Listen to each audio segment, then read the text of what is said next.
میاں بیوی رات کو آپس میں تعلقات قائم کرتے ہیں اور جب وہ صبح اٹھتے ہیں تو سحری کا وقت ہو جاتا ہے، تو سیدہ عائشہ رضی اللہ تعالیٰ عنہما فرماتی ہیں کہ اللہ کے رسول صلی اللہ علیہ وسلم جب صبح سحری کے وقت اٹھتے تو آپ جنابت کی حالت میں ہوتے، آپ سحری کرتے اور اس کے بعد آپ غسل فرماتے اور نماز کے لیے نکل جاتے۔ حائضہ عورت، اس کے لیے بھی سیم کنڈیشن ہے کہ اگر وہ صبح اٹھتی ہے تو اس کے لیے نہانا فرض نہیں ہے، بلکہ اسے چاہیے کہ وہ سحری بنائے، تمام گھر والوں کو سحری کھلائے، اور اس کے بعد اگر وہ پاک ہونا چاہتی ہے تو وہ غسل کرے اور پاک ہو کر نماز پڑھے۔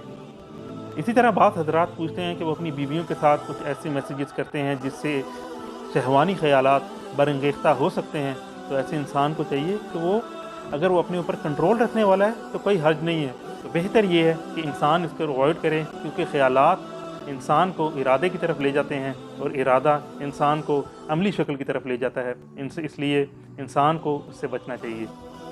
بعض حضرات یہ پوچھتے ہیں کہ فحش فلمیں دیکھنا اور اس طرح کی دوسری گندی فلمیں دیکھنا، اس کے بارے میں روزے کی حالت پہ کیا فرق پڑتا ہے؟ تو ایسے حضرات سے گزارش ہے، یہ تمام چیزیں انسان کو برائی کی طرف لے جاتی ہیں، اور حدیث میں تو اللہ کے رسول صلی اللہ علیہ وسلم یہ بھی فرماتے ہیں کہ جو شخص رمضان المبارک میں روزوں میں برائیاں نہ چھوڑے، اللہ رب العزت کو ان کے روزوں کی کوئی پرواہ نہیں ہے۔ ہمارے معاشرے میں چونکہ ان تمام جنسی تعلقات کے بارے میں بات کرنے کو انتہائی معیوب سمجھا جاتا ہے، اس لیے ہمیں چاہیے کہ ہم تمام حضرات، تمام مسلمان اپنے اپنے معاشرے میں، اپنے اپنے حلقے میں ان تمام سنتوں کو، ان تمام مسائل کو اجاگر کریں، ان کے بارے میں ڈسکشنز کریں، علماء حضرات کے ساتھ ڈسکشنز کریں اور ان تمام چیزوں کو کلیئر کریں۔ جب معاشرے میں اللہ کے رسول صلی اللہ علیہ وسلم کے طریقوں کی اویئرنس ہوگی تو لوگ برائیوں کی طرف اور فحش چیزوں کی طرف بہت کم جائیں گے۔ اللہ رب العزت سے دعا ہے کہ وہ ہمیں تمام برائیوں سے بچنے کی توفیق عطا فرمائے اور ہمیں اللہ کے رسول صلی اللہ علیہ وسلم کے بتائے ہوئے طریقوں پر چلنے کی توفیق عطا فرمائے۔ وآخر دعوانا ان الحمد للہ رب العالمین۔